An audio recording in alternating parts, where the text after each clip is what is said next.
All right, good morning, good evening, good afternoon, wherever you are in the world. We're going to be getting started today with some action very shortly. We are, of course, heading into the playoff for the Warhammer World Championship. So, it is time, it is indeed time to witness greatness. Yes, so the playoffs, of course, is top players from each stage. There was a couple of play-in series to fill the last few spots, but we are going to jump in now in the best of 5 between Inkars and Drugash. So let's go ahead and swap over and get started. Hello, one and all. Clear. Enjoying your weekend so far? I know I certainly am. Very busy, but in a good way. And yeah, now we're gonna watch some Warriors of Chaos face off against the noble and proud dwarfs' dreaded woe here. We've got some Chaos Warriors mid-tier as a front line, with some Marauders out on the flanks. Pleasure Guard as well for some elite armor-piercing anti-infantry. Looks like the rare Gorbeast Chariot. Excellent pick in this matchup, potentially. We've got a Sorcerer Lord of Nurgle. A couple more Gorbeast Chariots over on this side. And that's basically it. Oh, looks like a Cockatrice up in the air. Looking for some barrier potential. Petrifying Gaze, perhaps. Yeah, looking good, sounding good. Hopefully everyone is feeling good as well. Yeah, dwarfs are feeling good. Up on this hill position, they've got a cannon in a commanding position here with some Iron Drakes. Flamethrowers ready to blast this front line. Trollhammer torpedoes backing them up. We've seen this type of a build before, just massive amounts of Iron Drakes, and it can be quite effective. We've got some miners with blasting charges as well. Getting things underway. Gonna be a lot of fun here. Dwarfs are one of those factions that people love to hate. Fighting against them is very linear, right? Matchups generally tend to go a certain type of way, and this is a pretty traditional dwarf build, although it doesn't rely too much on guns. It relies instead on the Iron Drakes, which do actually, the Trollhammer torpedoes at least, do actually have a pretty good arc of fire. They can shoot up and over the heads of their fellow dwarfs, no problem, so nice bit to have there. But they're certainly going to have their work cut out for them. And Drugash here, moving his army forward a little bit, conceding the hill position to a degree. He is going to give the conquest position away, though. I don't know, I almost think there's not really a lot of benefit into him sliding off this hill right now. I would think just keep the cannon up there, keep that hill position, and sort of force Inkars to come to you. Although with the conquest objective, Inkars can just hang back, honestly, with his Warriors of Chaos, and just allow the victory tickets to pick up a little bit and sort of force dwarfs to attack them. Cannons aren't really going to do a whole lot of meaningful damage to this build. If they get contact on the chariots, that'll be pretty decent, but I don't know. Cannon units right now, generally, I'm not a huge fan of. I think they do struggle a little bit in their intended role. They're really only good against cavalry. I mean, they can be good against chariots as well if they can get good contact, especially from the front, but Marauders getting roasted as they approach. Blasting charges and fire drakes. Definitely a plenty here. We also got the Rune of Slowness on the Pleasure Guard, decreasing their charge as they move in. But it can only stop them for so long. Them and the Gorbeast Chariots move on in. We'll get a beautiful cinematic shot of the dwarves firing away all across the line. Warriors of Chaos desperately moving in to engage in melee to stop brutal ranged fire from extending. Yeah, Cockatrice definitely getting punished pretty heavily right now. Grim Delver is helping to defend the back line, but most of the Iron Drakes have successfully been occupied despite the damage on the Gorbeast Chariots and on the Marauders. Chaos Warriors, heavier armor helps them absorb a lot more flamethrower damage, but they are still just eating it in the face right now. Not great, but here comes a heal on behalf of the Sorcerer Lord of Nurgle. We're going to see an overcast. Oh, that's super unfortunate that Gorbeast Chariot manages to just get out of the area of effect of that Fleshy Abundance upgraded. So, unfortunately, the overcast is a little bit wasted there, as it only hits one unit. A lot of extra winds of magic being dumped away, and the dwarves are holding. They're holding quite admirably. They're able to push back the Gorbeast Chariots, and yep, looks like Inkar is going to throw in the towel there. Relatively quick defeat at the hands of the dwarfs. Victory for Karaza, Karak, and Drugash. Get up 1-0 on the series. Yeah, I liked Inkar's build, but ultimately, at the end of the day, this level of Iron Drake is just, I mean, just absolutely impressive. Very, very impressive. Very nasty. No fun, no juice to go up against, but there you go.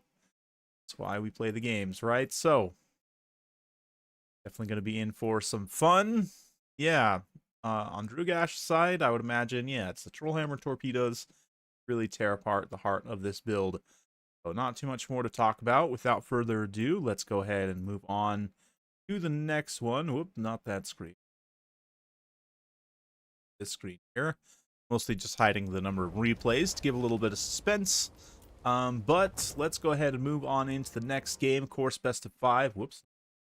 It is going to mean plenty of opportunities for both players to seize control of the series, but Inkar's coming in hot with the Ogres against Drugash's Tomb Kings, led by Katep. He's got a bunch of skeleton spears, double Sphinx, not Sphinx Vusek, but we do get the double Necro Sphinx for Elite Anti-Large, and there's also some Necropolis Knights with Halberds for more Elite Anti-Large. Very interesting build for sure. Of course, the Ogres are going to have plenty of said large. Got some Iron Guts, their armor and armor piercing, a couple of them mixed in throughout. A lot of Noblars, though. A lot of Pigback Riders, Slingers, regular Noblars. We've got an Iron Blaster as well. Relatively rare pick these days. Used to be insanely OP when the game launched, but quite good still if used appropriately. Sky Striders. We've also got Lead Belchers as well. So some long-range pressure from the Ogres immediately going to be felt by the Tomb Kings. Yeah, a little bit of scatter shot there on the Iron Blaster. Isn't making any contact so far, but the pressure is certainly being applied. Inkar's also not just going to sit passively. Decides to move his army up as well. Maybe contest this victory objective. He does spot Drugash's army a little bit disjointed here, right? Like, we've got these skeleton spears kind of hanging out in no man's land. Got all the power units a little bit far away, although they are certainly close enough that with their speed they can close this distance relatively quickly and support these spears. I mean, at the end of the day, they are just skeleton spears, so if you lose them, it's not the end of the world by any means, but losing 3 of them, that becomes a little bit more painful. That's over 1,000 gold value lost if they were to be potentially just taken out like by pigbacks individually here. But so far, yeah, the Iron Drakes don't have any really great targets to shoot at. They don't have any infantry, like expensive or even mid-tier infantry. I mean, Tomb Kings really cap out at mid-tier infantry with their Tomb Guard anyway. But, yeah, the Slingers, the Iron Drakes, definitely making their presence felt here. Tomb Kings trying to figure out what's going to be the best way to approach this. That double Sphinx is pretty tough. There's not a ton of anti-large here outside of the Sky Striders. Elite anti-large AP certainly can tangle and down the Sphinxes, especially with the right support units fighting alongside them. But right now, Drugash moving in with both of his Sphinxes, a little bit unsupported. The Skeleton Horsemen are going to come in a little bit late. That does mean they're going to get surrounded and beaten by Iron Guts and the Sky Striders. But let's see here. Skeleton Horse is moving in. We're going to get a big old debuff as well. Incantation of Desiccation hitting all the Ogre units fighting in this pocket. Double Sphinx now able to perform a little bit better. They're also receiving some Skeleton Spear support. And as a result, yeah, getting some terror routes on some of these low-tier Pigback Riders and Noblars and such. Iron Guts also eating a charge there. Necropolis Knights had taken some damage, but the Iron Blaster getting rushed down by the Necro Sphinx. Potentially a very painful situation for the Ogres, but let's see how they can continue to ride. Hello. Hello, hello. Welcome, everyone. Yes, it's going to be a fun time today. Yeah, you can see the Iron Drakes just kind of dumping ammo out, but the Ogre's defensive forces are starting to get punished a little bit. Iron Guts having to pull back out of a bad situation. Both the Sphinxes, I mean, the Slingers are definitely flinging, but they can only do so much damage. They do have a high volume of fire with a single AP damage per hit. non-AP damage, which will be mitigated significantly, but yeah, some Iron Guts and some Gnoblars, relatively fresh out on the flanks, can move in, try and screen out and protect these Lead Belchers. Not that there's a lot of great targets for the Lead Belchers to shoot at, but this packed up couple of units of Skeleton Spears might be quite nice. Sky Striders, meanwhile, get into a big engagement with like half the Tomb King's army here. Another incantation of desiccation going to go down. Probably leads to them getting finished off by the Necropolis Knights here. Necropolis Knights with the spear support. The Skeleton Horsemen also threw themselves in there for some extra bodies. Hotep even getting involved. A little bit of wild. Hotep in melee. His melee stats are pretty poor. But hey, something. A little bit of heroic effort to try and break these Sky Striders. And not looking good for the Ogres right now. Drugash looking like he's cruising towards a 2-0 lead on the series. Let's see here if maybe the Ogres can find some fire in their gut, quite literally, and try and get back in this game. They still got the Iron Guts relatively healthy here. Still got the Slaughtermaster of the Great Maw taking relatively little damage here. But the loss of those Sky Striders is definitely going to be quite a painful one. Lack of anti-large with them off the field will definitely hurt the Ogres, but let's see. Double Sphinx. Ooh, it's looking like they're going to maybe try and finish off the Slaughtermaster here. That would definitely be the end of the game. Probably trigger army losses, but I see a spell being cast. The big spell. Was that like a big, yeah, big heal? Roll Guts on the Sky Striders. Still have a few unit models remaining, less than half, but still, it's something. Certainly a lot of heal cap space left, so you might as well use that magic on something while you can. And, you know, 1v1 versus the Sphinx, I think they have decent odds here, all things considered. But the Slaughtermaster also getting pressured by Necropolis Knights and Kotep here. He's got the Iron Guts for support. Will it be enough? I mean, Ogre's not going to go quietly into that good night. Sky Striders get a really nice engagement here on the Necro Sphinx. I might have said the Sphinx a couple times, but that's okay. Anyway, you see the dead Iron Blaster here also. The corpse they're fighting around. Very cool. But, yeah, only down to still only 4 unit models, but Terror Route kicks in as the Necropolis Knights come to support. Kotep collapsing as well. And, yeah, the Sky Strider is basically done for at this point. Iron Guts are going to collapse. Reasonably healthy still. Again, this one unit in particular. But they're going to get some good damage on the Necro Sphinx before another incantation of desiccation pops off here. Drugash has been putting really good work in with that nice big AoE debuff. Makes sense. The Tomb Kings don't have spells that are good at damaging monstrous infantry in particular. They don't have like direct damage. I guess maybe Lord of Death a little bit from Arcan, but not very efficient. So I actually really like to see like the buffs and debuffs in those monstrous fights can be quite impactful. And here, yeah, it looks like Drugash is going to ride that incantation of desiccation and these 2 Sphinxes all the way to victory in this battle, putting him up 2-0 on the series, which means that in order to win, Codex is going to have to execute the reverse sweep and win 3 in a row. So he can do it. Fast forward to this end game. Yep, there it is. Ogre's going to throw in their big old belly towel.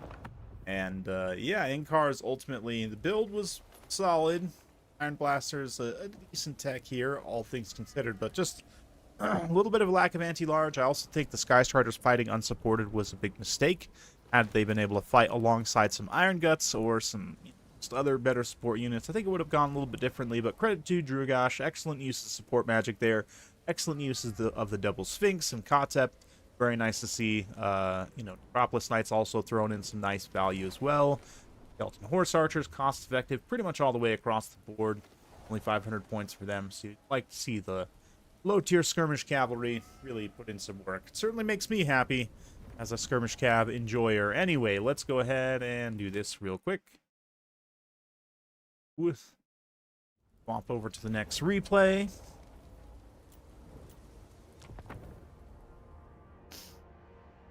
Yeah, Inkar's going with the Green Tide this time up against the Chaos Dwarfs. Very loreful matchup this time as the Green Tide fights for their own freedom against the oppression of the Chaos Dwarfs. And Inkar's coming in with what I'd imagine is a Spider Lord. Yeah, in my opinion, best Lord choice for the Greenskins right now, mainly because you get your Caster and Lord all in one, and it's over 10,000 HP, which is the only Greenskins Lord to have such. Also very heavy armor, anti-large armor piercing in melee, excellent lore of magic and lore of Little Wah, and we've got Don't Even Try It, Sneaky Stab, and Vindictive Glare. Looks like the Acid Burp of Colossal Squig as well. We've got a Rock Lobster to make it a nice, honest engagement. Goblin Spears and Orc Spears up front. Orc Airboys, Ruglets Armored, Pumpwagon Flappas, and some Boars scattered about. As for the Chaos Dwarves, potentially a very potent faction. But we've got the Infernal Guard Fireglaves here. We've got the Kadai Destroyer hanging out in the back. Some sneaky gets, another Fireglaive here in the center. Chaos Dwarf Warriors, including the Blazing Beards of Bazooka, and some Goblin Laborers as well with the Wolf Riders. A couple of Wolf Riders for auxiliary supports. Yeah, interesting build for sure. The Chaos Dwarfs are just generally an interesting faction. I think Greenskins generally have a pretty, what would you say, pretty even, if not favorable matchup maybe, because Green Tide is just that little bit more versatile than Chaos Dwarfs, but a nice little side-shotting Vindictive Glare there pops a couple of the Blazing Beards there. And I turn off the ROR banners. Why?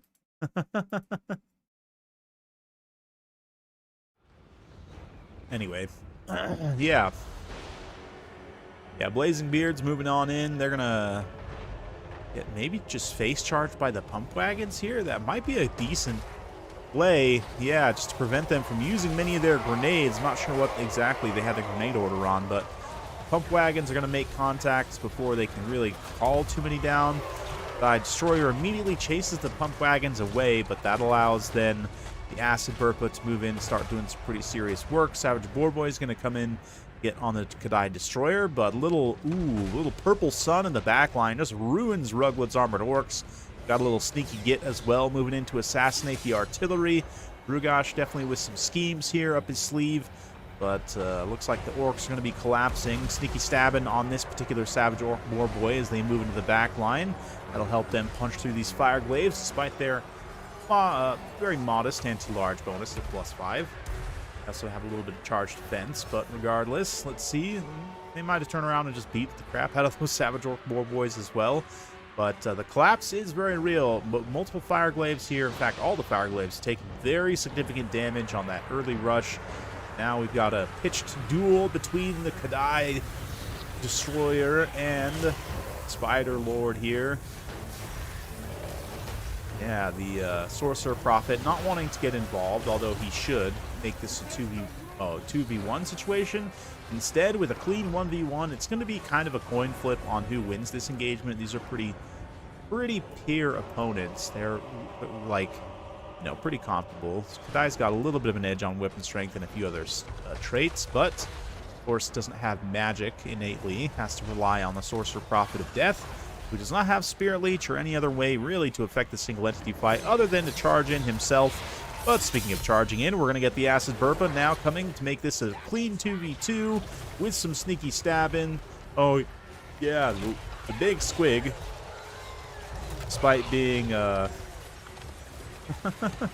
despite being quite a bit smaller than the Kadai, is not afraid of the bigger, nastier monster. Gonna move on in and also take a chomp out of the Sorcerer Prophet with that sneaky stab and active. Quite a long buff, honestly, and a relatively cheap one that gives a really nice benefit.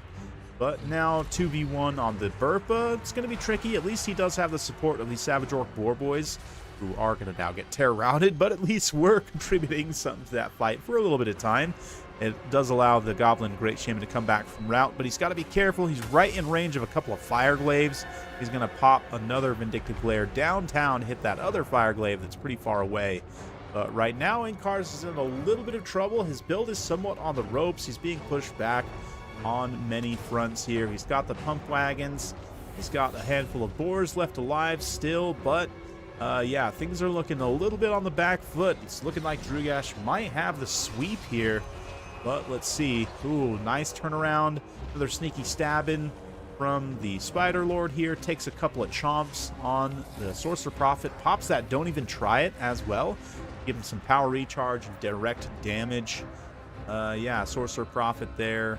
relatively low. A little bit lower in the Goblin Great Shaman, so both players going to have to be a little bit careful how they deploy their Lord at this point.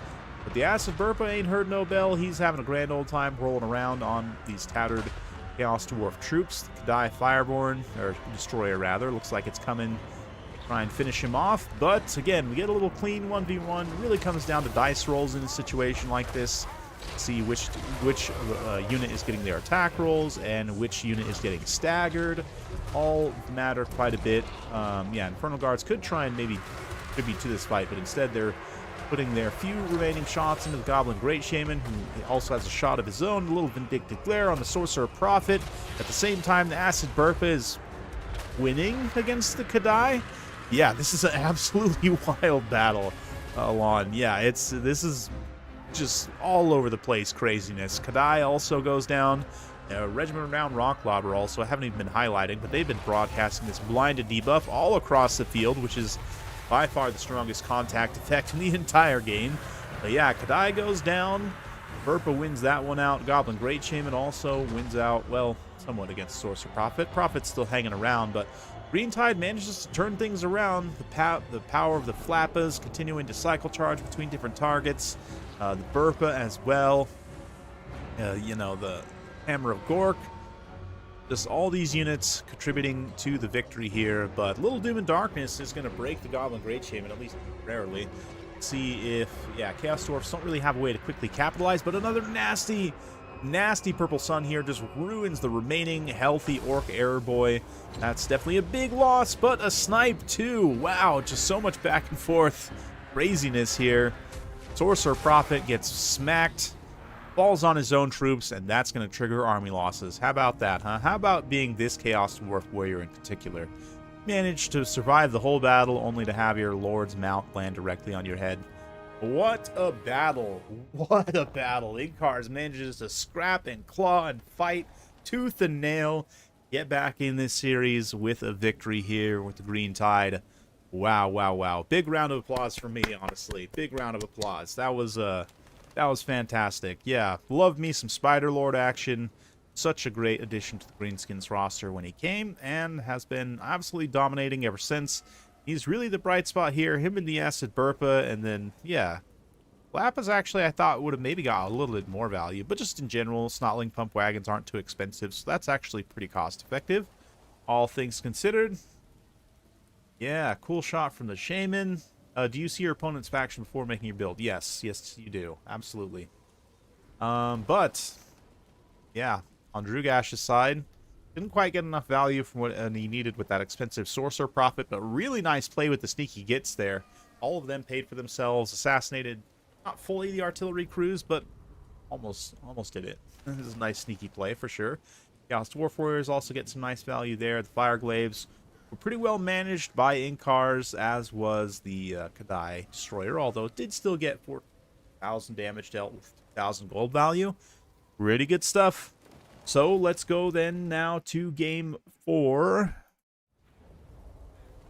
Let's see if Inkars can continue to win and even this series up at a 2-2, or if Drugash can close things out with Grand Cathay dreaded double balloon. Yes, that's right. We've got a double junk here, folks, with the rest of it being all mobile units. Inkars also going with an incredibly tall build with, oh man, the Sleds Arena and Regiment of Renown Big Bear. Yeah, the Frozen Heart of Winter. What this means is it's kind of a little bit of a build roulette situation, right? A little bit of mind games. Inkars betting that his opponent won't take a lot of traditional skirmish units. And instead, yeah, the double balloon doesn't have much infantry to shoot at, so the balloon's value is really going to be limited here unless it can somehow get good contact on the bear at point blank range, which I don't think is a super likely occurrence, but we'll see. Right now they are getting a little bit of damage on some of these Kislev support units at long range. But yeah, I mean, the complete lack of anti-large here from Drugash has kind of built himself into a loss, potentially. I mean, I hate to call it this early, but I'm just looking at the build here, like, what does he possibly have that can kill this big bear? let alone the Big Bear and the Tsarina together, right? That's a lot of large armored nastiness, and the Tsarina in particular is very slippery on her sled, very hard to pin down and get damage on consistently. So let's see here. Beautiful gray horse is gonna pull her sled through the desert. Magical ice, no doubt, melting in contact with that hot sand. Yep, there we go. Gonna get a couple of shots at Zhao Ming out there in the distance. Got the sleds as well. A couple, just one heavy war sled actually. A little bit of AP damage, a little bit of chariot damage. Fortunately, not the best hybrid chariot in the game anymore. Perhaps they were at one time. Well, definitely they were at one time before Immortal Empires even released. But even after Immortal Empires, I don't know, have they ever been better than Scourge Runner chariots? Hard to say.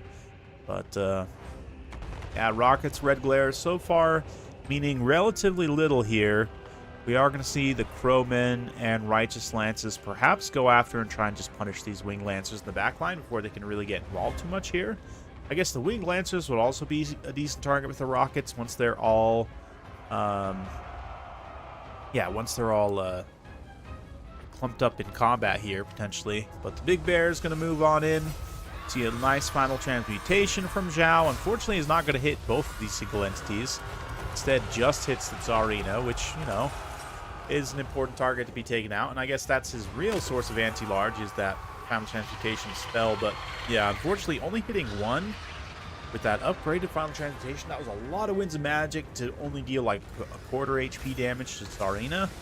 And, yeah, Breath Attack from the Big Bear is going to do some ice damage to the Lancers. Try and find a target to charge into, perhaps, but not looking great for them right now, honestly.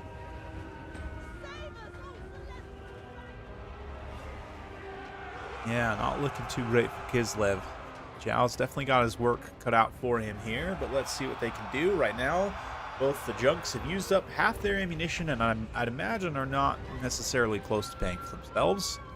Let's see here. Yeah, like halfway to paying for themselves. Okay, so not too bad. Basically on pace to at least contribute some value. Will it be enough to actually win the battle? I don't think so. Another final transmutation? No, this is the one from Tsarina, right? What is it called? The Heart of Winter. Didn't actually get amazing placement on it. It looks like it may not actually do any damage to Cathay whatsoever, which is unfortunate, but no, at least it creates some area denial here. And yeah, Jade Lancer's charging on in. Arena will follow up by rear charging them with her own sled. And Heart of Winter, not to be confusing with the Frozen Heart of Winter. Both gonna show themselves here, but let's see. Yeah. Kislev commanding presence here. It's got Cathay mostly on the ropes. It's pretty much just down to Zhao at this point, so I think we can fast forward a little bit as, you know, Jade Lancers make their final runs. See Zhao desperately trying to do what he can, and to his credit, Drugash is able to take out most of Kislev's actual army. But Tsarina and the Bear are still just basically untouched. And as a result, yeah, it's going to be a pretty easy victory for Kislev. I say easy. Like I said, they basically all their multi-model units besides the chariot are dead, but there was absolutely nothing here that could kill two big single entities, which again, credit to Inkar's here. Whoa, what's up, Codex? How's it going? Yeah, I mean, Inkar's weird to pick Cathay versus Kislev. I don't hate it, honestly. I just think this is a very... This Cathay build was not expecting this Kislev. That's the simplest way to put it. Is, yeah, I mean, the junks, they still were able to pay for themselves, but didn't have any higher value infantry to go after. I mean, their best targets was like mid-tier infantry and cavalry, and ultimately just a significant lack of anti-large. I mean, you got to expect... I don't know, maybe Zhao's enough to take on like just an ice switch. Maybe you shouldn't necessarily always expect this level of single entity from Kislev, But it's something they can do, so you do have to definitely be aware of it. Maybe just a couple more missile units to keep things a little bit honest here. Or even just a couple of, like, Jade Halberds, just to have some kind of backline to fall back on. Give it a little bit of anti-large, but anyway. Yeah, Crowman able to get in here, get some decent damage done overall. All the cavalry's going to struggle. It just didn't really have any valid targets to go after. And so that is going to be the game there. Yeah, why don't everyone go ahead, grab a drink of water. Let's take a quick, like, 2-3 minute break, and we'll be right back.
All right, let's get back to it, shall we?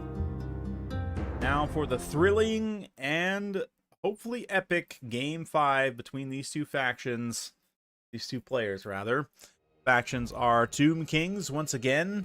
It's time for Inkar's here, and he's up against his fellow undead, the Vampire Coast. Definitely in for a good time today. We've got a rogue Luther Harkon up on the Terror Goose. We've got a front line of some deckhands, some bombers to back him up, a couple of handguns as well. Looks like 3 handguns, animated hulks out on the flanks, a couple of cannons, some fell bats for auxiliary support. It's a big old build, honestly. And immediately the cannons are going to be opening up on the Bone Giant here, the single long-range poke option for the Tomb Kings. I say single long-range poke. They actually got chosen the Gods of Shabda Great Bows as well. Nekarn Horsemen, etc. On the Chariot of the Gods. Very rare pick. Normally you see him... Oh no, it's actually Arcan. Whoops. I didn't mean to mislord you there. But yes, Arcan also on his floating chariot here. Nice to see. He's got Lore of Death. He's got a little bit of anti-infantry. He's got his summons. So looking for some fun here.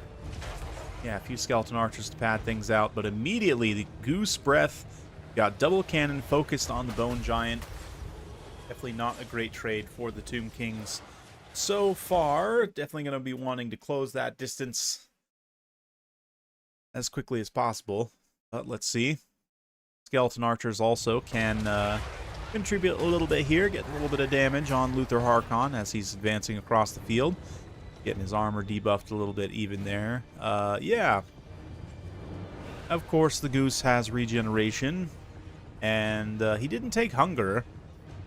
Can he actually take Hunger on the Goose? I forget. But anyway. A double regeneration potentially makes Harkon quite tanky in the right circumstance. But let's see here. He's going to get his pistol shot.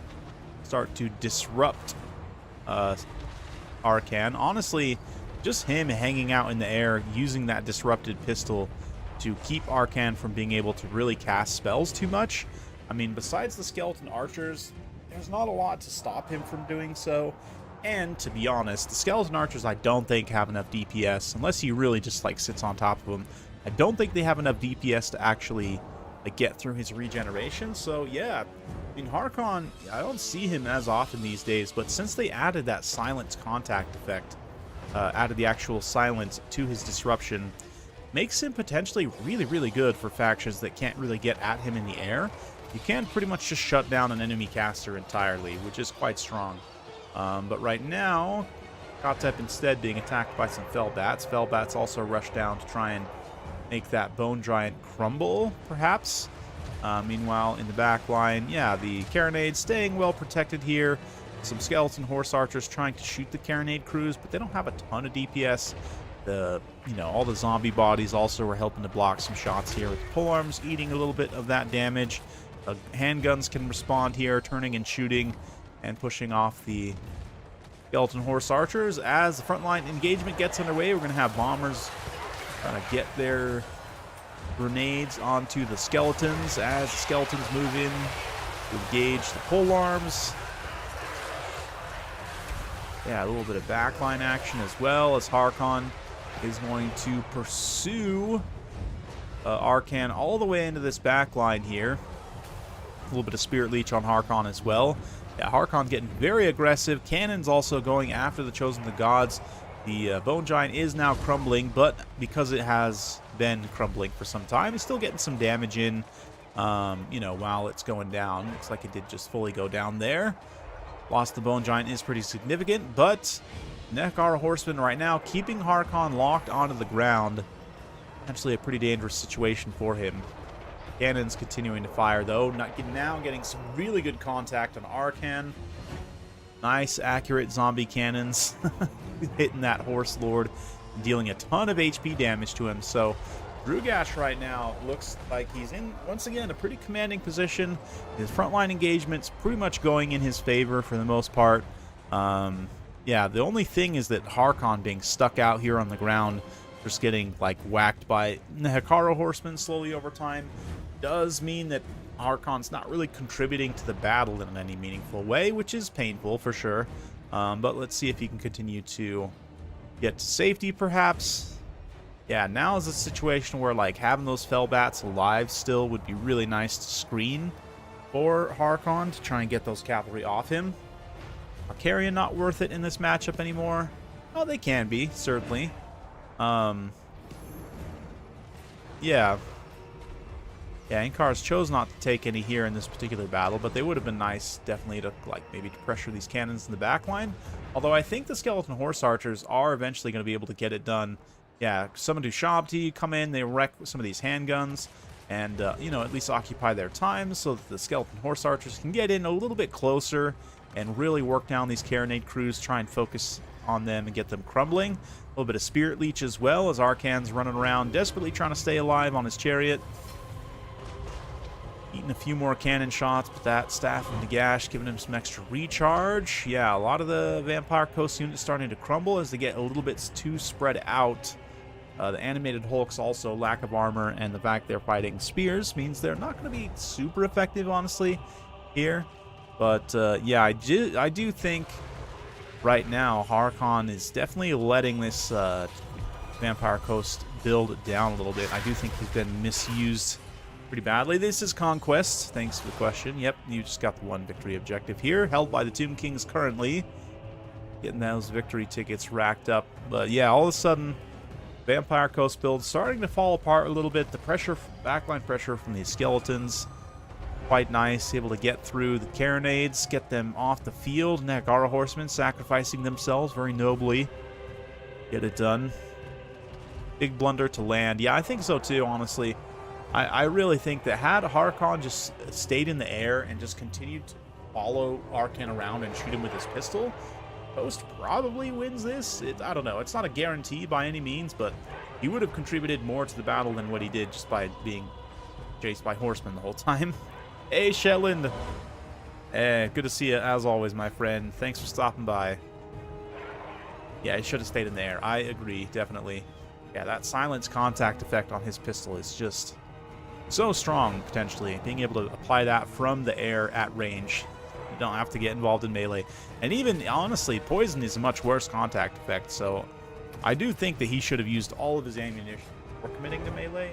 Probably would have gone better for him. I mean, he's still able to finish off Arcan regardless, but ultimately it's going to be a hollow victory as, yeah, the rest of the build here Harkon on his Goose just does not have the speed to get back up in the air. So he's forced to chase stuff around on the ground, and it just doesn't work great. I don't know. Goose is not the best mount in the world as far as its like attack animations in particular.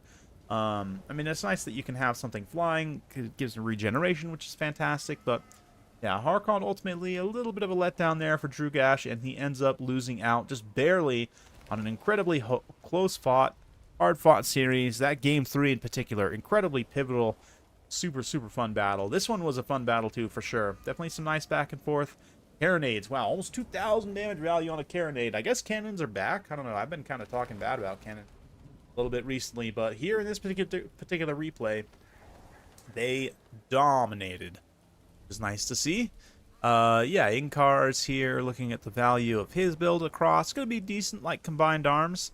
Yeah, Skeleton Archer's actually contributing some really nice value on this, which, you know, traditional archers are generally quite good against Vampire Coast, so if only Harkon learned how to reanimate a Pegasus. Could you imagine like him on a fast flying mount, a fast small flying mount that had good escapability? That'd be nasty.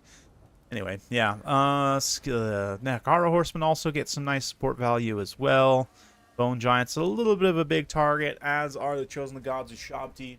Hey, he absorbs some cannon damage so that Arcan was able to stay alive a little bit longer. So what a battle, what a series. Definitely enjoyed that one. Yeah, we're going to move on to another series.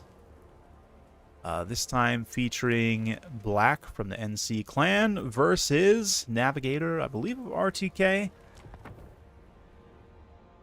So let's get things rolling here with Navigator's absolutely wild and tall hat build for the Chaos Dwarfs.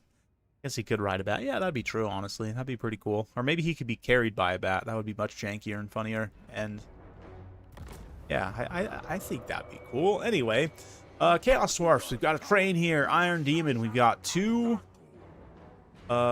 characters in the air. One on the expensive Taurus. One on the lesser Taurus. I forget the actual names of them. But anyway, we got a couple of blunderbusses here. It looks like 4 blunderbusses.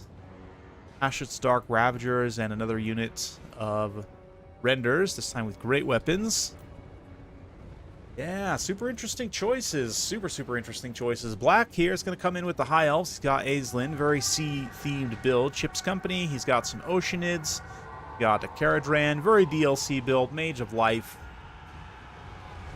Yeah, let's see how this goes here. It's going to be fire versus water, quite literally. In this battle, and we'll see who comes out on top. Yeah, the Oceanids and the Elemental. Physical resistance will come into big play here. I don't think that the Chaos Dwarfs actually have any units that have innate magic damage.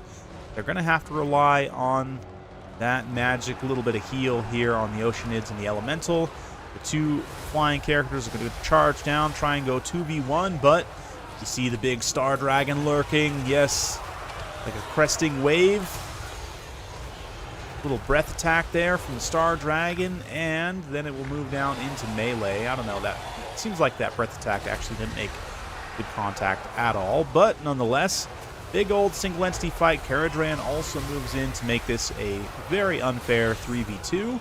Ashit's Dark Ravagers are here supporting as well, but being equalized somewhat by the High Elf units supporting. So just a big, giant, messy brawl. We love to see it, honestly. 2 rush builds just honorably smacking each other in the face.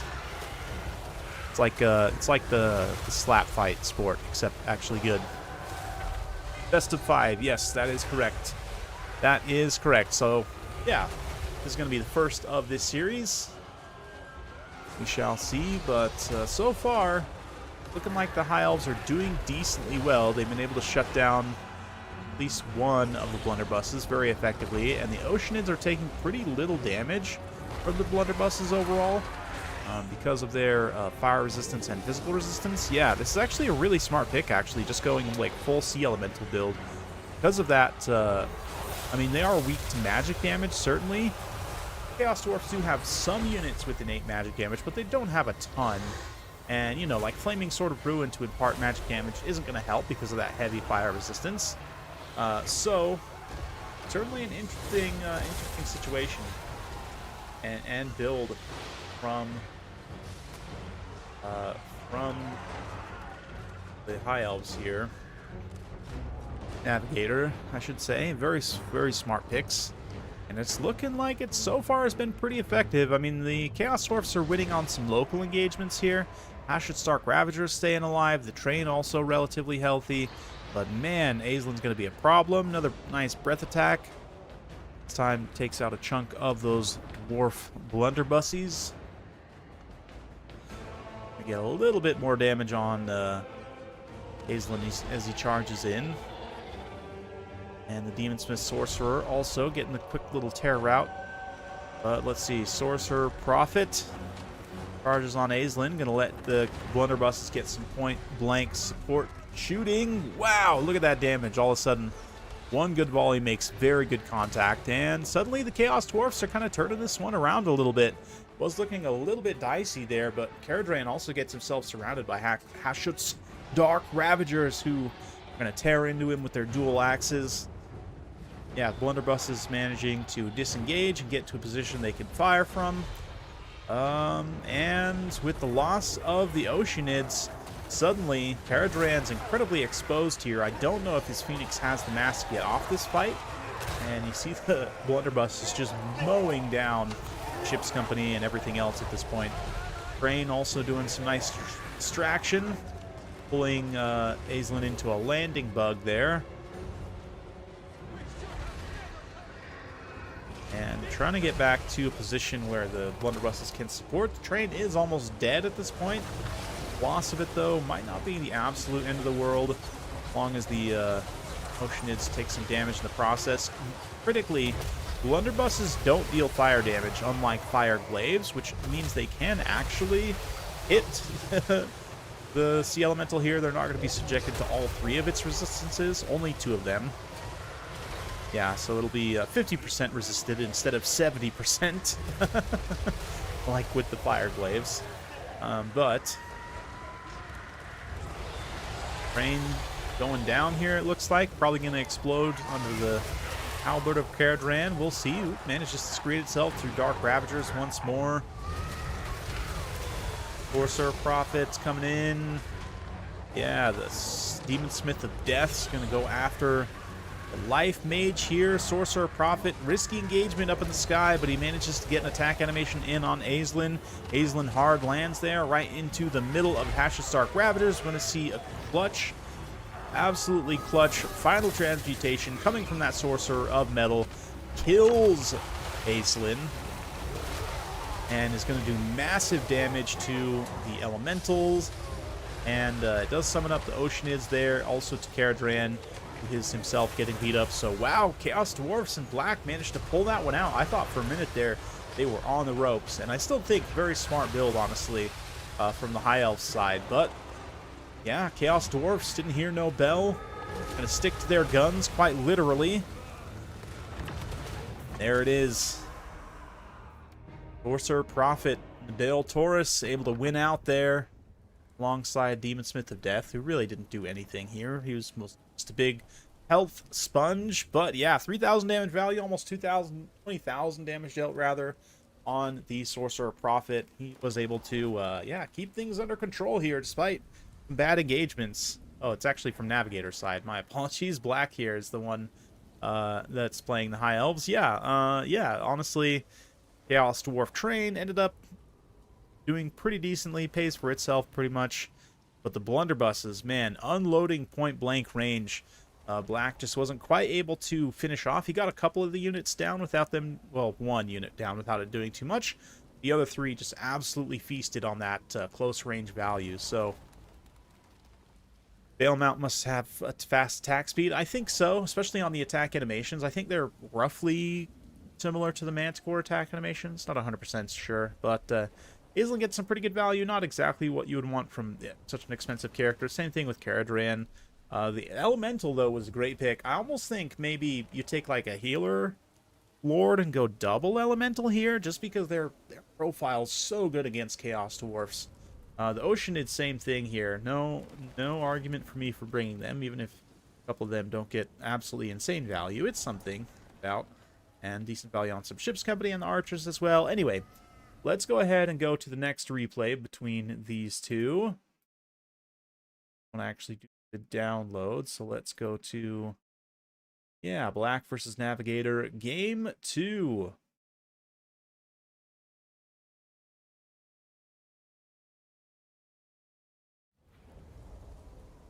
All right, see what they got in store for us. Like it's going to be Dark Elves versus Norska. Super fun matchup, super violent and bloody matchup. Yeah, looking pretty good. Hopefully y'all are enjoying your time here with me. If anyone has any disposable income and they want to give thanks to the players who are providing this excellent entertainment for us and really scrapping in this competitive environment, check out the link down in the description below. There's a link to donate to the prize pool. 100% of those proceeds go directly to the prize pool. I keep none of it. Neither do the tournament organizers. But anyway, let's take a look at these builds here, as we've got some Witch Elves here backing up Dread Spears. We've got a bunch of Cold One Knights as well, and then some Dark Riders out on the flanks. Supreme Sorceress of Dark Magic, interesting. As for Norska, the Horse Masters are going to be the vanguard here, immediately moving in to get the party started. We've got a thick line of Bearmen, and they're going to be backed up by Skin Wolves alongside Shaman Sorcerer of Metal and Horse Wolfric. Let's get things rolling.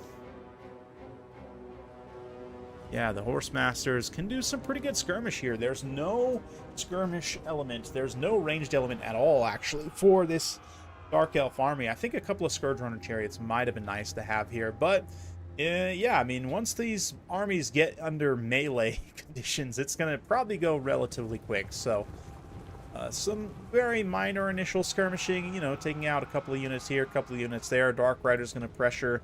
They're going to have to be careful as Skin Wolves immediately detach. They'll fight over on that far side. Sorceress of Dark Magic is going to start unleashing those Doom Bolts, which will put the Norskin characters on a little bit of a timer. Lore of Boats, best magic. Perhaps he's going to need to use that Lore of Boats on these Witch Elves in a hurry, though, because Doom Bolts will make his time on this battlefield limited. Let's see. I think the Bearmen can take it. I think he is just going to stand and deliver here with these Bearmen. And trust that Lore of Boats to try and carry the day. Very patient on that Lore of Boats. Ooh, the Skin Wolf countercharge here at the last second. Yeah, does a ton of damage. Also waiting to see, magic-wise, what we've got cooking up here. That Searing Doom dropping right on the... Oh, there's the Lore of Boats. Yeah, just ruins one unit of Witch Elves. Cuts a little bit off this second group here. But the Bearmen extra HP allows them to kind of hold in a situation like this. Actually have some staying power. Install the Onslaught of the Dark Elves. Let's see there. On the flanks, there's the Searing Doom. Yeah, so good against cavalry, honestly. Probably one of the most underrated anti-cavalry spells in the game. Just completely destroys an entire unit of Cold One Knights as they're all clumped up. The Skin Wolves getting punished a little bit in that frontline engagement, ultimately. But they, of course, can regenerate, so as that unit is routed, as long as they aren't pursued off the field by Dark Riders, be able to come back, contribute meaningfully to this battle. Yeah, all across the field, honestly, Skin Wolves getting punished pretty hard. Skin Wolves have no real targets. Yeah, I mean, I guess they're going to fight the Old One Knights, which is kind of units that are designed to kill each other, in a way. But Murderous Prowess going off very early, under 3 minutes. That Murderous Prowess popping is not really a huge surprise, but wow, yeah, Dark Elves just rolling things up here.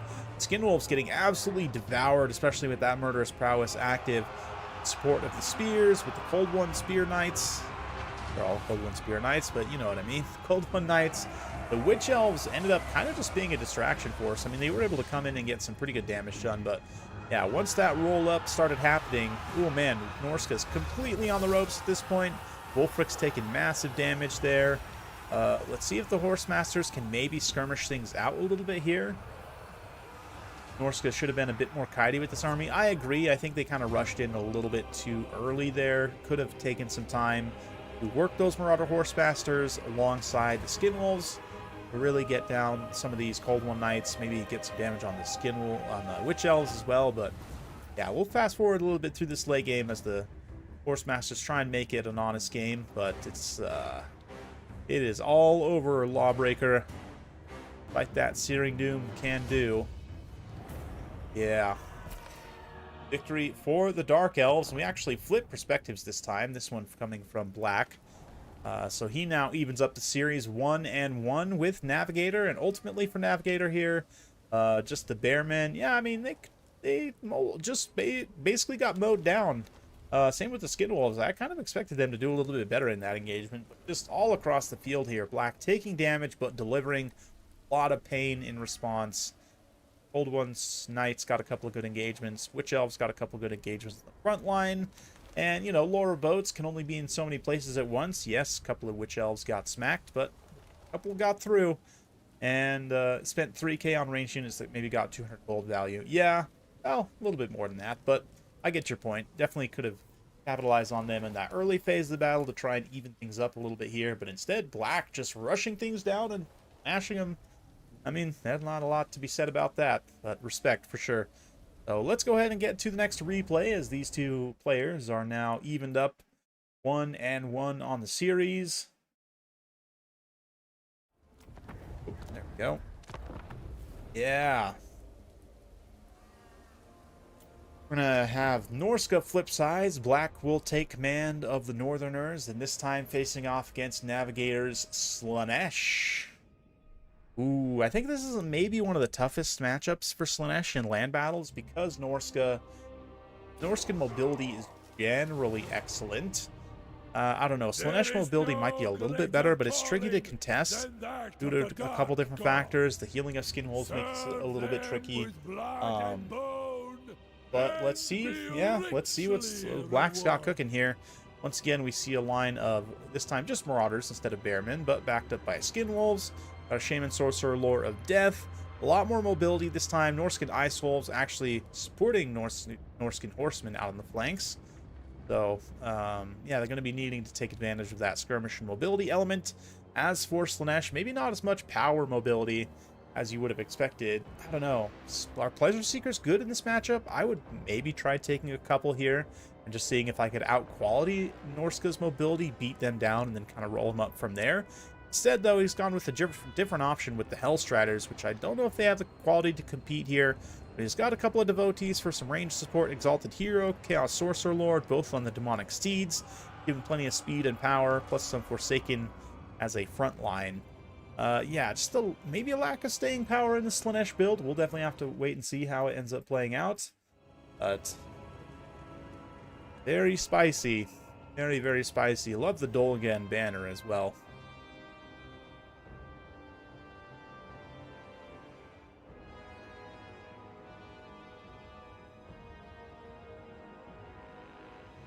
Oh, excuse me.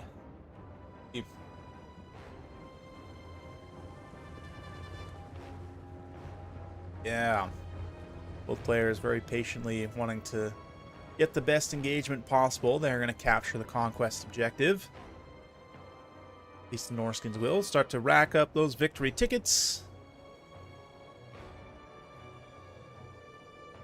Yeah, Black being very patient, not necessarily rushing in on this one. Gonna let Slaanesh come to him to a degree. Yeah, might as well. Just keep Spirit Leeching down this Chaos Sorcerer Lord. And Slaanesh Forsaken gonna move in, start to pummel these Marauders. I would expect, yeah, they'll definitely win out on that engagement, but that's okay. They are just low-tier Marauders after all. And some Skinwolves do come in and try and help a little bit against the Forsaken. Forsaken are relatively squishy, decent armor, but pretty low health and melee defense.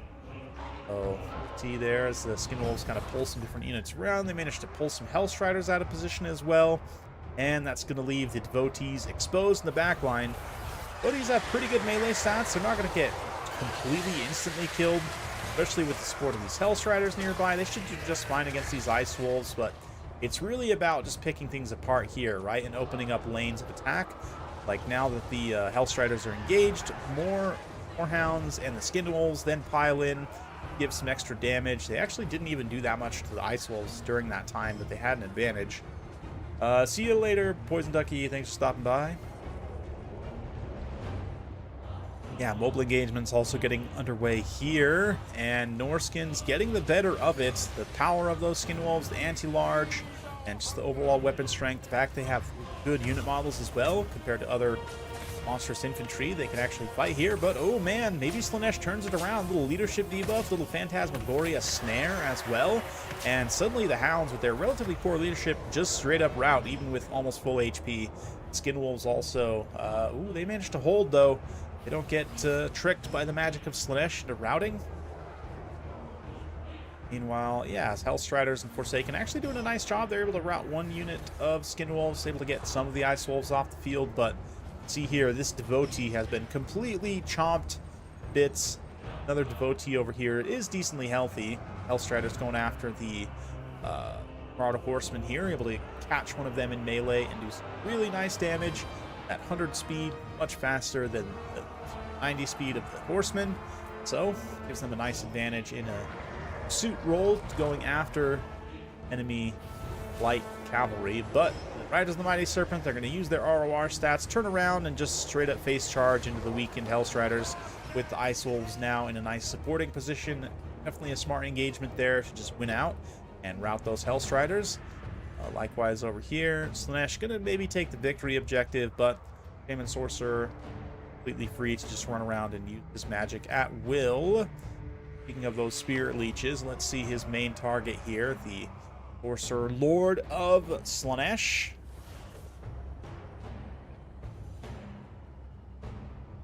Will he be receiving another Spirit Leech here shortly? It does seem like, yep, coming into range. Ooh, maybe a Fate of Buna on these Devotees as well. Yep, does look like a good old Fate of Boring.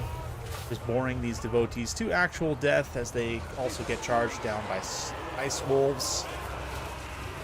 Marauder Horsemen. Riders of the Mighty Serpent technically do have devastating flanker, though on a rear charge here, they'll be able to do some really nice damage. Yeah, a little Phantasmagoria there. Gonna snare the Norskin Lord. The Skin Wolves, because they were doing a charge animation, are able to continue moving and actually pile into this engagement here. Yeah, some devoted Marauders. Hell Scourgers moving in to try and get some support also. Great Shaman wants none of that smoke, so as soon as the Phantasmagoria drops, he's going to get the heck out of dodge. Allow the Skin Wolves to just eat whatever's left. But yeah, once again, Norska actually running out of steam a little bit here, though they have inflicted a lot more army damage this time, to the point where I actually do think that these Marauder Horsemen kiting have a chance to win this game. Especially given he's got this Hound squad all active together as well. They can move in and just eliminate these weakened Forsaken. Only 21 melee defense on them. Pretty low on HP. I mean, base, especially now that they've taken so much damage, they're going to be quite low on HP. But yeah, between the Skirmish Cavalry, the Great Shaman Sorcerer also kind of has a skirmish, right, with this ranged spell attack. So let's see if Black can get it done in the position where Norska certainly was not able to last time. But battlefield circumstance is quite different this time. Shaman Sorcerer's got to be careful, though. The Demonic Steed is faster than his regular old mundane horse. So gonna have to use those Skin Wolves to screen himself out a little bit here. Maybe even fight with the Skin Wolves by his side a little bit here. Maybe not, though. Just took a big attack animation there. Really does not want to be losing his leadership. Needs that Spirit Leech to stay online as long as possible. But Riders of the Mighty Serpent, regular Marauder Horsemen, Hounds, charge on in, finish off these Devotees here. Yeah, the Sorcerer of Slaanesh also jumps in, but he's got to be careful. A little bit of devastating flanker there. Let's see if it does much to the Forsaken. Yeah, there was a little something there. They probably don't want to hang around in the fight any longer than they already have. Yep, and immediately they're going to disengage as soon as they say that. But Ice Wolves, Skin Wolves doing a great job. The regular Warhounds, of course, chasing routing units. Because of the difference in mobility, Slaanesh has not been able to fully recover and regame here. Sorcerer Lord also gets routed away. It's going to come down to the Mighty Horseman, Norska. GG, well played indeed. Yeah, Black gonna get a 2-1 series lead here, but still has to win one more game to claim overall victory. Let's see if Navigator stay alive in this fight by winning the next one, but certainly Slaanesh is done for here. Whoops, there we go. We'll fast forward as the Forsaken across the field meet their end. Dolgan claims victory. And yeah, nice, super wide build for Black. A lot of micro here with all these mobility units, but he was able to pull it off effectively. And yeah, Skinwolf's getting some nice value. Can be incredibly cost effective. One of the strongest mobility units in the game, very much unsung heroes. Skinwolf's also incredibly strong. Reads some nice value there. Almost 1,000 gold value on some Marauder Horsemen. Absolutely fantastic. Just good value all the way around for Black here. Nice combined arms win for Slaanesh. Forsaken actually performed a little bit better than I expected. They were able to blend up some nice value in the front line, contribute nicely to other engagements as well. Devotees, ultimately, I wouldn't probably take them against Norska. Just, I mean, it's nice to have a little bit just in case of monster insurance. But especially when you're going a little bit thinner on your build and not quite as wide, being able to protect these from the mobility of Norska is going to be very tricky. And, you know, even though the Slaanesh mobility performed decently, considering it was pretty badly outclassed. I mean, it was pretty badly outclassed, so that ended up definitely coloring sort of the outcome and course of the battle. So let's go ahead and pull up the next one. We know there will be a game 4. Will it be the last one, though? Like I said, if Black can close out the series here, that would be quite impressive. Navigator fighting for his life. Let's see. We're going to switch perspectives once more. And this time, Black will be taking the Empire. Navigator will be with the Vampire Coast. Very interesting matchup, interesting builds. I spy 5 crossbowmen for the Empire. Very cost-effective. You know, honestly, for the Empire, you could go like 5 crossbowmen, 5 huntsmen, or 5 Free Company, 5 huntsmen. That's definitely something I've done before. Mass Vanguard. And then, yeah, maybe have like Marcus Wolfhart to give you some anti-large insurance. His ranged attack. Very, very interesting potential builds there. In fact, I remember at one point in time, I had a... Was it a tournament game in Warhammer 2? Where maybe it was just a game I ended up sending, or maybe it was both, honestly.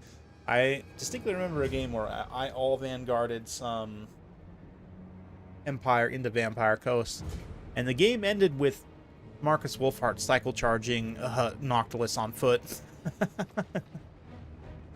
Oh, good times. Good times. Anyway, is there a bracket link? Yes, I will post one here in just a minute. Although I will warn you, there will be spoilers, because a lot of these games have been played already.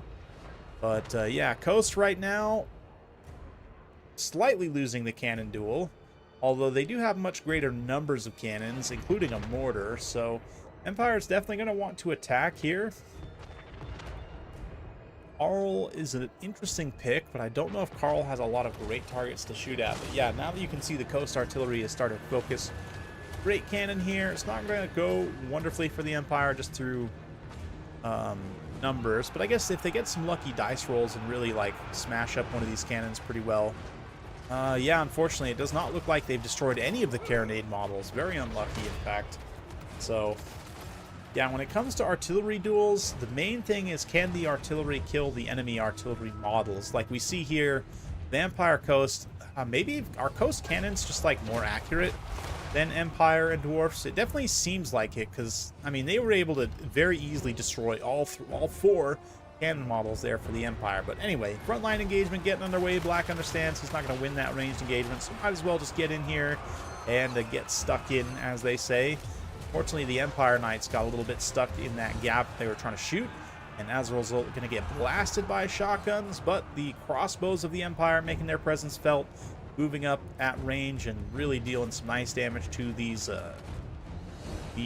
mobs. Carronades also have an unfortunate order to continue firing on the Great Cannon crew, which is going to pull them up into the danger zone.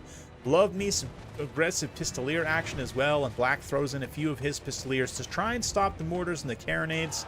Ultimately is not successful, but the Empire Knights then are able to charge in. Pretty limp charge there. I'm not sure what they had the charge order on exactly.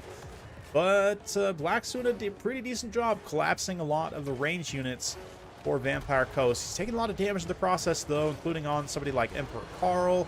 The backline pressure as well. Noctilus has been able to come through and wreck himself a lot of these crossbows. Summons pistols in the backline. And wow, look at that. Cannons making their presence felt. They're hitting Carl, getting some really good damage, and a little bit of Earthblood upgraded. Also hits randomly these crossbows, but I don't know if it's going to be enough to bring back Carl and get Black back in this fight. Try saying that 5 times fast.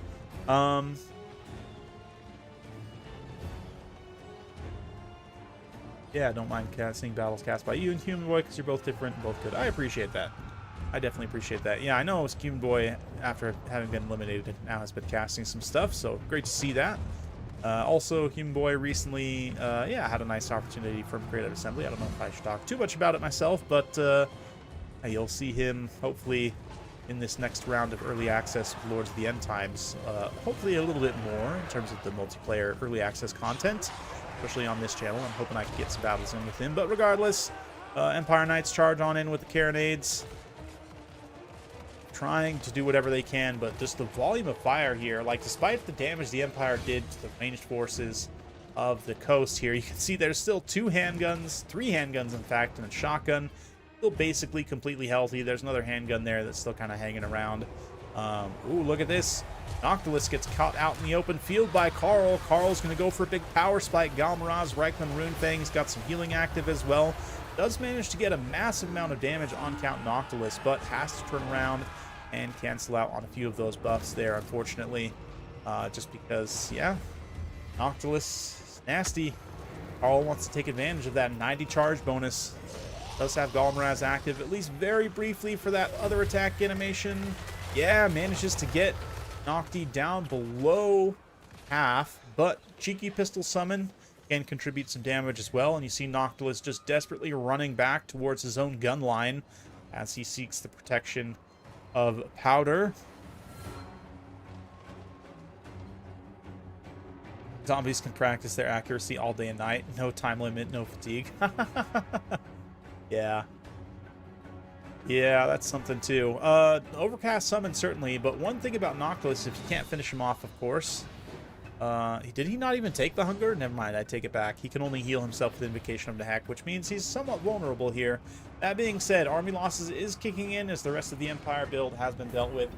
And Navigator then evens up the series 1-1. Yeah, RSR 2-2. Yeah, we're going to a game 5 here, guys. Relatively quick one. Black, unfortunately, yeah, just lost out on the artillery duel. Part of it is a numbers game. I mean, 3. I thought it was maybe 2v1, but yeah, 3v1 on carronades versus cannons. Really hard to overcome that. And then ultimately, you know, the rest of the build just didn't have the juice and the teeth it needed to get through and shut down this many ranged units. Yeah, I mean, what is that? Oh gosh, like 8. Between the guns and the shotguns, you got 8 units there, plus another 4. So yeah, max 12 range units, I think. Vampire Coast going full gun line. Love to see it. And it ends up winning Navigator that battle. So let's go to the final battle in this best of 5. And it's also going to be the final replay for me today. I'm not going to go through the entire round of 32. I may come back tomorrow or Tuesday. I'm not 100% sure yet when I'll have time. Probably Tuesday. And stream the some more of the round of 32 games. There were some 3-0 sweeps in the round of 32 on the best of 5s. I probably won't show those ones, but I'll show some of the other series that were well contested. And then, yeah, starting next weekend, we'll go to, I think, the round of 16 and so forth.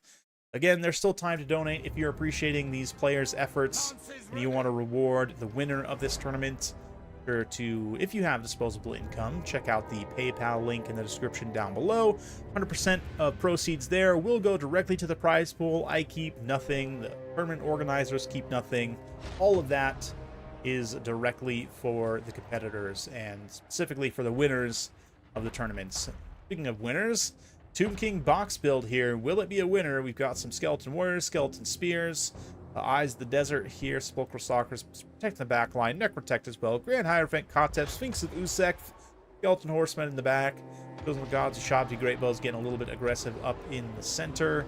Yeah, meanwhile for Bretonia, King Lewin and a massive line of Peasant Archers. He's got triple Pegasus Knights, the cheaper Pegasus Knights. Yeah, actually quadruple Pegasus Knights. Very cool. Is it 5? Oh, it's a royal. Okay. Four regular Pegasus Knights plus 1 royal. Quite the Royal Bretonian Air Force here. And it's potentially just what the Doctor ordered to get this build, this box build, pulled apart. Yeah, you can see immediately the Tomb Kings kind of spread themselves out a little bit here, give them a little bit more space to work with. King Lewin's going to jump down onto the ground to pull the Sphinx a little bit out of position, perhaps in a position to be focus fired by the Peasant Archers. Right now, Peasant Archers are just eating Screaming Skull catapult damage, and it's doing a massive number on their leadership. Pegasus Knights, though, going to immediately just try and seize the mobility advantage by crushing Skeleton Horsemen, at least on that one instance. Here also, they're going to find a gap and move in to take out the Screaming Skull catapult, try and bail out those archers. Royal Pegasus Knights are also going to get involved, come crush the Skeleton Horsemen. There's no chance of Skeleton Horsemen in that engagement.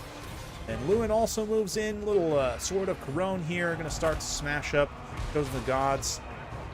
And the Trebuchet also making some damage here. Definitely doing some work. Saw it land a couple of shots close range there. So Pegasus Knights, quick charges, immediately going to pull back up into the air. They are taking some damage in the process, especially the Royal Pegasus Knights. I think got focused by the Sepulchral Stalkers a little bit there. But yeah, man, Pegasus Knights, one of those units that's incredibly satisfying to use. They are quite glass cannon, but when you get good charges with them and they just like eat a unit in seconds, it's so satisfying. And they really give you a lot of initiative, right? You can really dictate the course of the battle, especially against a faction like Tomb Kings, which doesn't really have a great way of stopping something like this. I mean, yeah, Navigator doing what he should, which is to mirror Black's movements and just try and respond with the Sepulchral Stalkers wherever the Pegasus Knights drop down, right? Use their mass anti-large to kind of block the Pegasus Knights on the ground as much as possible and just do whatever damage you can to them before they pull up and away. But right now, yeah, Sword of Corone and Lewin potentially debuffing armor and melee defense in tandem with these Pegasus Knights. It's going to be incredibly devastating. Nice Earthblood as well, keeping some efficient heals, making sure they stay on the field. Once again, Skeleton Horsemen being caught and destroyed. And you see how much this build is spread now. The Tomb Kings very much out of their original box deployment and moving all different directions. You've got the Peasant Archers without the Screaming Skull to get them off the field. They're going to do just fine using their bows. Contribute nicely here. Sphinx of Usek also kind of just hanging out in no man's land, not really sure exactly where to go. Should also just be mirroring the Pegasus Knights as much as possible. But yeah, a little Pegasus Knight charge there on the Sepulchral Stalkers. Eyes of the Desert, despite their charge defense, taking some pretty massive damage there. The Pegasus Knights took a little bit to start taking damage from the Sepulchral Stalkers, but eventually we'll have to go ahead and pull away there. Other Pegasus Knights winning out on this engagement, so they've been able to kind of defeat in detail these Tomb Kings units, right? Just find isolated pockets of resistance and eliminate them without necessarily risking engagements against the biggest and nastiest of the Tomb Kings army, at least so far. But right now, I do think if he were to form up with all these remaining Pegasus Knights and just get a big surround charge, he could probably eliminate the Eyes of the Desert in a single charge if he was to charge from all directions at the same time. But also, I mean, why not work from these archers a little bit here? Why not work from the Trebuchet a little bit here? Take advantage of those ranged units, not necessarily risk a big all-in engagement where you could end up losing quite a bit of value. Instead, focus on the safe engagements, smash up these isolated infantry units. Yeah, we're going to see a little bit of an incantation of vengeance, I think. Yeah, doing some damage, and maybe going to finish off the Royal Pegasus Knights, but look at that. Trebuchet contact on a blocked up side shot on some skeleton spears. Gonna get some really nice damage there. Lewin also just finding targets of opportunity. He's gonna come in and get a couple hits on the Necrotech there.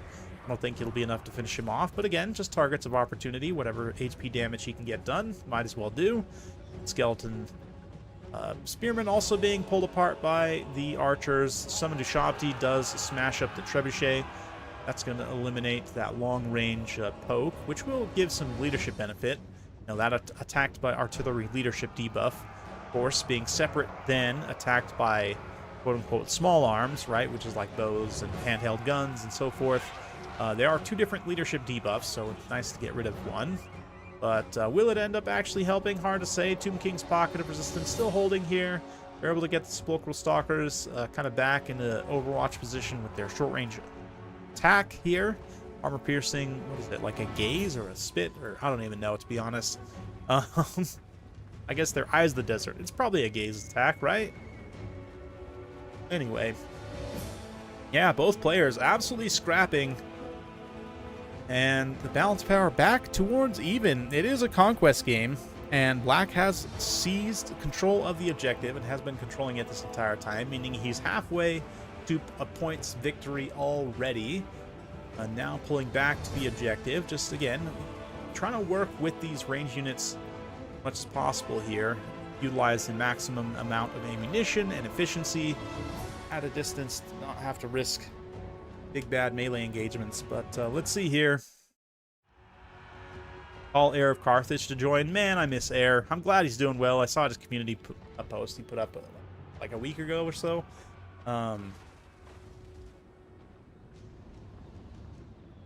Yeah, I love Heir. Miss Heir. Glad he's doing well. Glad he's out there still kicking, doing Heir of Carthage stuff.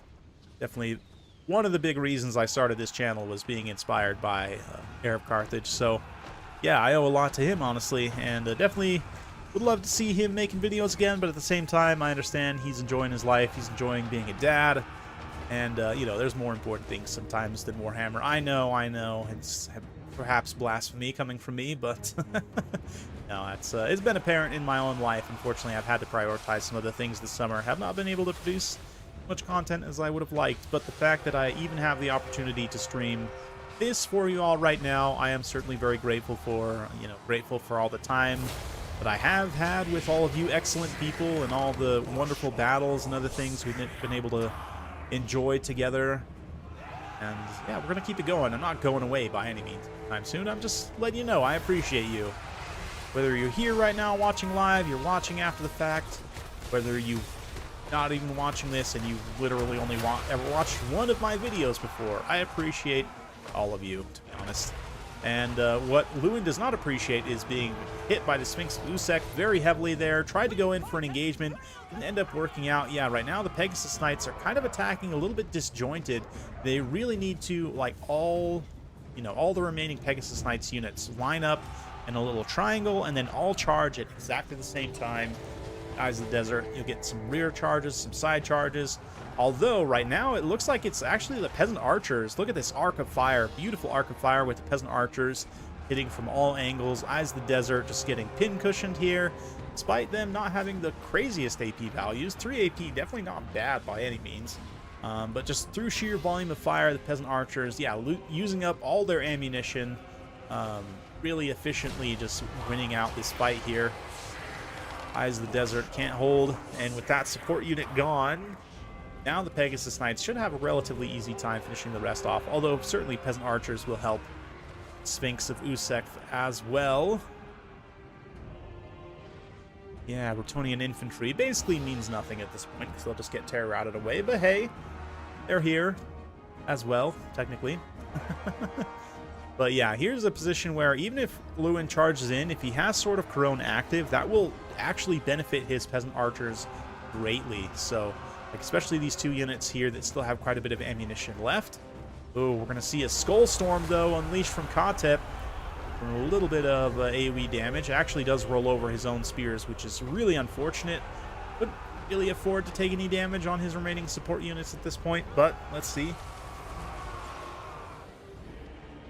Black, again, going to very efficiently use the rest of his ammunition. So we'll fast forward somewhat as the Tomb Kings do manage to seize the victory objective. Just 10 seconds before Black would have won it on tickets. So Tomb King's definitely not going quietly. And it looks like, yeah, the Sphinx going to dodge around in a little circle while defending the point, try and waste as many of these arrows as possible. But eventually, it is just going to be Sword of Corone and Lance to the face as a way to finish this thing off. Loon moves in with Sword of Corone active. The Pegasus Knights also on a nice charge, get a good surround on Sphinx and Usek. Massive damage, especially with the exhaustion, down to just 53 armor between that Sword of Corone and the debilitation. And it's a quick end for the Sphinx. And a very, very nice victory for Black, not only on the game, on the series as well. Very well played to Navigator, put a heck of a fight, I have to say. That was a, not only was that a best of 5, but there was quite a few games that were incredibly close there. But ultimately, Black able to win it out, and yeah, nice to see. Black's a swell dude. Definitely hung out with him a few times on the XMT Discord. So yeah, Navigator I'm not super familiar with personally. I'm sure he's a great guy as well, but I am a little bit biased to those that I know, as all humans are, and so I'm glad to see Black here, especially with a nice Pegasus Knight. Pegasus Knight's one of my favorite units in the game. Nice to see them carry a win against a pretty potent faction, honestly. Tomb Kings, they've been all over this tournament. They certainly are one of those factions that they can do a lot. They can give you a lot. They're quite competitive, honestly, in a number of ways. So, yeah, what a fight. What a fight indeed. It was really, yeah, Pegasus Knights, Peasant Archers, nice combined arms win from Bretonnia. As for Navigator on his final stand, Kotep was an aggressive choice, but actually ended up working out quite well. Sphinx of Usek also in the Sepulchral Stalkers. I mean, it makes sense to go with a lot of anti-large here. Would I have changed anything in the build? I'm not 100% sure. I'd have to really think about it, but interesting one for sure. Hopefully you guys enjoyed that. That is going to be it for me for today. So thank you all so much for coming out and joining. Like I said, we're going to be streaming some more Round of 32 games, basically whenever I have time throughout the week. I want to try and cover as many of the series as I can that, you know, that weren't just straight sweeps, but we'll be, regardless, bringing you more Warhammer World Championship content as we go along. So thank you all so much for being here. Thank you for participating in the tournament if you are a player. And yeah, it's been my pleasure. We'll see you guys very soon, hopefully. Bye-bye now.